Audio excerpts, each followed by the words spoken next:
ইরানের শাহেদ ড্রোনকে রীতিমতো ভয় পাচ্ছে আমেরিকা। যেভাবে স্বল্প মূল্যের এই ড্রোন একের পর এক মার্কিন লক্ষ্যবস্তুতে আঘাত করছে এবং মিলিয়ন মিলিয়ন ডলার মূল্যের ইন্টারসেপ্টর খরচ করছে, তাতে আমেরিকার কর্তা ব্যক্তিদের একে ভয় না পাওয়ার কোনো কারণ নেই। শুধু শাহেদ না, ফাত্তা-2 এবং খুররাম শহরের মতো মিসাইলগুলো রীতিমতো চিন্তার ভাঁজ ফেলছে আমেরিকানদের কপালে। খোদ মার্কিন প্রশাসনের উচ্চপদস্থ কর্মকর্তারাই স্বীকার করেছেন সব ড্রোন প্রতিহত করা অসম্ভব। তাহলে কি সামরিক শক্তিতে শ্রেষ্ঠত্বের দাবি করা আমেরিকা বাস্তবতার মুখোমুখি? 72 ঘন্টা ময়েশ্চার লক সমৃদ্ধ লিলি বডি ওয়াশ, শিয়া বাটারের গুডনেস স্কিন রিপেয়ার করে রাখে সফট ও গ্লোয়িং। ক্যাপিটাল হিলে ছিল রুদ্ধদ্বার ব্রিফিং। ট্রাম্প প্রশাসনের শীর্ষ কর্মকর্তারা আইন প্রণেতাদের সামনে স্বীকার করেছেন ইরানের শাহেদ আক্রমণাত্মক ড্রোন এখন বড় চ্যালেঞ্জ। মার্কিন প্রতিরক্ষা মন্ত্রী পিট হেগসেথ এবং জয়েন্ট চিফ অব স্টাফের চেয়ারম্যান জেনারেল ড্যান কেইনও স্বীকার করেছেন ড্রোনগুলো প্রত্যাশার চেয়ে বেশি কার্যকর এবং সবগুলো ঠেকানো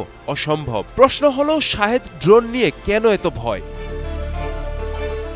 ইরানের শাহেদ ড্রোন নিচু উচ্চতায় ও ধীর গতিতে উড়ে। এই লো অ্যান্ড স্লো কৌশলই তাদের সবচেয়ে বড় শক্তি। ব্যালিস্টিক ক্ষেপণাস্ত্র উচ্চ গতিতে আসে এবং রাডারে ধরা পড়ে, কিন্তু শাহেদ ড্রোন রাডারের নিচ দিয়ে উড়ে গিয়ে লক্ষ্যবস্তুতে আঘাত হানে। মার্কিন সিনেটর মার্ক কেলি স্পষ্ট করে বলেছেন, ইরান বিপুল সংখ্যায় ড্রোন ও ক্ষেপণাস্ত্র তৈরি করতে পারে। এক সময় এটা গাণিতিক সমস্যায় পরিণত হবে। অর্থাৎ ইন্টারসেপ্টরের সংখ্যা সীমিত, কিন্তু ইরানের ড্রোনের ঢল অব্যাহত।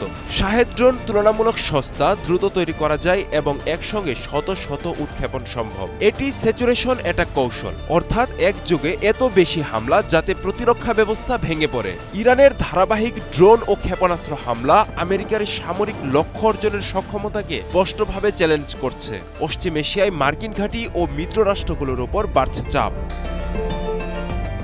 শুধু শাহেদ ড্রোন নয়, আতঙ্কের আরেক নাম ফাত্তা-2 মিসাইল। ফাত্তা-2 একটি হাইপারসনিক গ্লাইড ভেহিকল, যা বর্তমান আকাশ প্রতিরক্ষা ব্যবস্থার জন্য বাস্তব চ্যালেঞ্জ। এই ক্ষেপণাস্ত্রের গতি শব্দের গতির চেয়েও কয়েক গুণ বেশি। মাঝপথে গতিপথ বদলাতে পারে এই ক্ষেপণাস্ত্র, যা প্রচলিত অ্যান্টি মিসাইল সিস্টেমকে বিভ্রান্ত না করে। মার্কিন প্যাট্রিয়ট এমনকি ইসরায়েলের আয়রন ড্রোম মূলত ব্যালিস্টিক বা রকেট হুমকির জন্য ডিজাইন করা, কিন্তু হাইপারসনিক গ্লাইড ভেহিকল একেবারেই ভিন্ন মাত্রার প্রযুক্তি।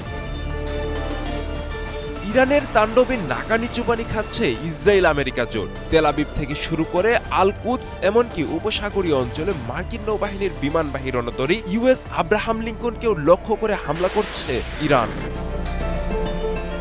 আব্দুল্লাহ আল মারুফ, ৭১।